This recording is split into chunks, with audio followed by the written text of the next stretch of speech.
नवीन असाल तर चॅनलला सबस्क्राईब करा आणि अशाच नवनवीन अपडेट्स आपल्या चॅनलवरती पाहत राहा. चला तर मग आपण आपल्या अनिल आणि दामिनीच्या स्टोरीला सुरुवात करूयात. तर मागच्या शेतात दोघं बाप लेक बांधावर बसले होते. अनिल आता पण शांत होता. त्याच्याकडे बघतच मग शेवटी शशिकांत रावच बोलायला लागले. कसला एवढा विचार करतोस रे? दामिनीच्या बोलण्याचा ते विचारतात तसा अनिल त्यांच्याकडे बघू लागतो. तो असा कसा विचार करू शकते, ती असा कसा विचार करू शकते की मला हे बाळ नको आहे? माझ्या तर मनाला लागलंय हे सगळं गोष्ट.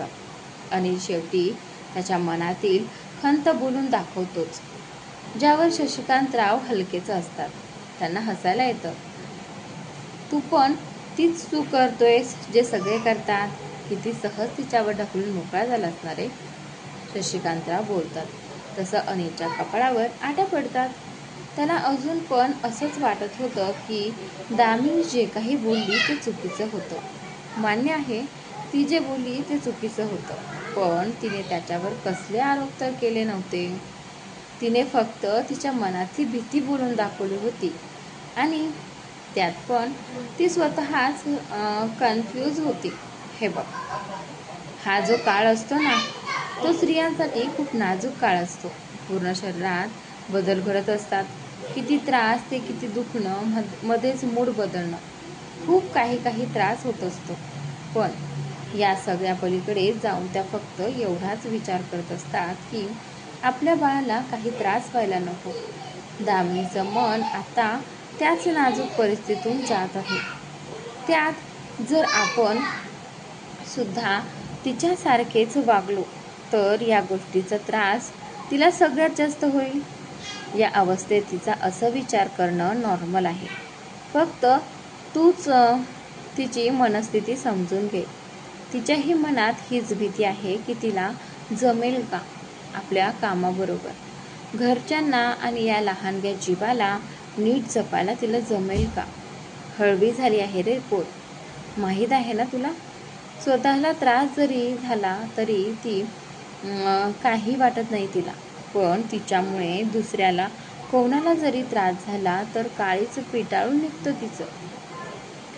तर मग हा तर तिच्या पोटचा गोळा आहे.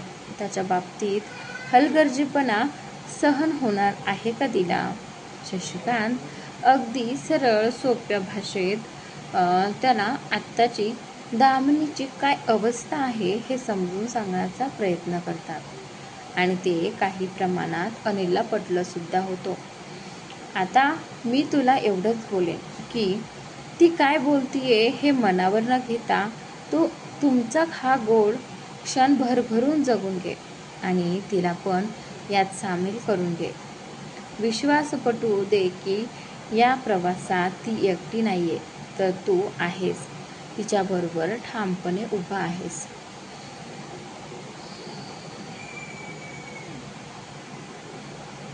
तिला आणि तुमच्या बाळाला सांभाळायला. ते त्यांच्या खांद्यावर हात ठेवत त्याला धीर देतात. आणि बाप होणार आहेस आता. जरा राग आटोक्यात आण बाबा तुझा. सारखं आपलं बघावं तेव्हा तोंडावर राग घेऊन फिरत असतोस. मी तर देवाला हात जोडून प्रार्थना करतो, तुला पोरगं झालं तर ते तुझ्यासारखं नाही तर दामिनीसारखं व्हावं, शांत आणि समंजस. मुद्दाम आता ते वातावरण थोडंसं हलकं करायला मस्करीतच अनिलला बोलतात, ज्यावर तो हलकं हसतो. काय बाबा तुम्ही पण? लाज रे लाज, चक्क सरपंच लाजरे राव. त्याला असं लाजताना बघून शशिकांतराव हसतच त्याला खांद्याला धरून बाजूने त्याला मिठीत कवटाळतात. काही टेन्शन घेऊ नको, मी आहे ना तुझ्याबरोबर. मला खात्री आहे हा पडाव पण तू उत्तमरित्या पार पाडशील. एक बाप म्हणून पण खरा उतरशीलच तू तुझ्या आयुष्यात. ते त्याच्या पाठीवर थाप मारत बोलतात, ज्यावर अनिल पण होकारार्थी मान हलवतो. दामिनीला जाग आल्यापासून सगळेच जण तिला भेटून गेले होते. एक अनिल जो आहे तो तेवढा लांब उभा राहिला होता. एकटक फक्त तिच्याकडे बघत होता. सगळे बाहेर निघून जाताच अनिल तिच्याकडे बघतच रूमचा दरवाजा बंद करतो. तसं इकडे दामिनीच्या अंगावर मात्र सरकन काटा उभा राहतो. तो ज्या प्रकारे तिच्याकडे बघत होता तो एवढा वेळ त्याच्यावरून तिला हे तर समजलं होतं की तो आता आपल्यावर चिडणार आहे. अनिल हळूहळू पावलं टाकत जो आहे तो तिच्याजवळ जाऊन तिच्या शेजारी जाऊन बसतो. तशी दामिनी तिच्या हातात असलेल्या साडीच्या पदरावर तिच्या बोटांची पकड मजबूत करते.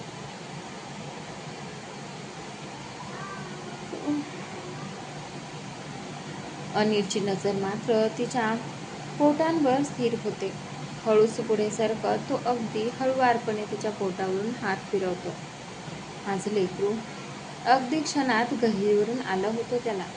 त्यांच्याही नकळत डोळे पाणावतात त्याचे. कंठ दाटून येतो.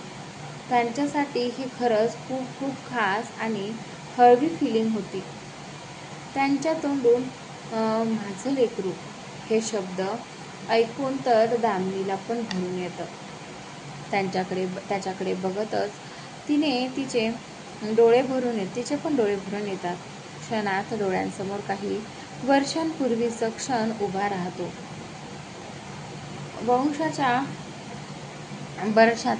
अंशच्या बर्षाचा दिवस. बर्षाचा कार्यक्रम झाल्यावर सगळे थकून झोपून गेले होते. एक अनिल आणि दामिनीच्या रूमची तेवढी लाईट चालू होती.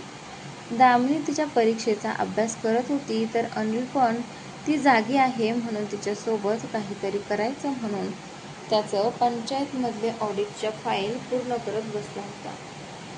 नाही म्हटलं तरी दामिनी पण कंटाळून गेलीच होती. म्हणून आता बास करून झोपून जावं असा विचार करत ती टाईम बघायला म्हणून मोबाईल हातात घेते तर समोर स्क्रीनवर बारशात काढलेले फोटो त्यांच्या फॅमिली ग्रुपवर पाठवलेले तिला दिसतात.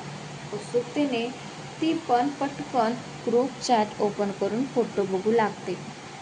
त्यातले काही फोटो तिला आवडतात म्हणून ती ते फोटो स्टेटसला ठेवायचं ठरवते आणि ठेवते पण. असंच सगळ्यांचे स्टेटस बघता बघता तिला अनिलने पण स्टेटस ठेवले आहे हे दिसते.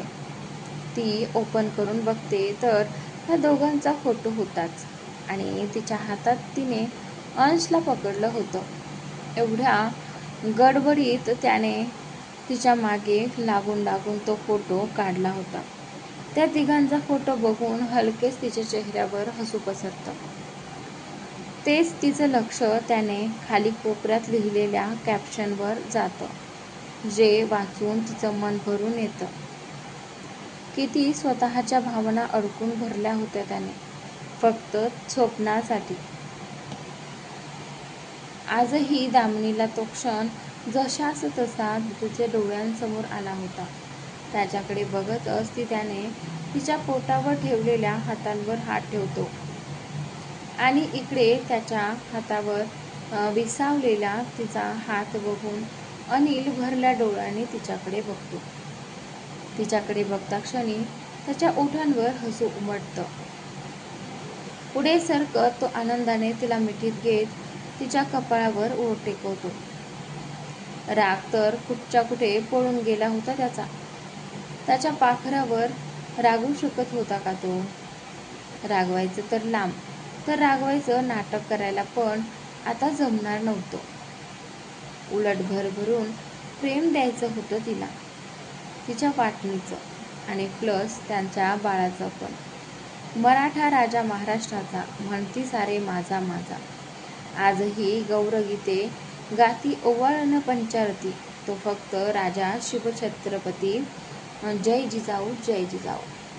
निधड्या छातीचा मराठी गडी एकक, ढाण्या वाघ आहे मनगटात हत्तीचे बळ, अन मनात शिवतेजाची आग. खरंच खूप छान वाटली. प्रेक्षकांनो, तुम्हाला ही स्टोरी कशी वाटली ते कमेंट करून नक्की सांगा आणि पुढील भाग पाहण्यासाठी चॅनलला सबस्क्राईब नक्की करा. पाहतच रहा अशाच नवनवीन स्टोरीज.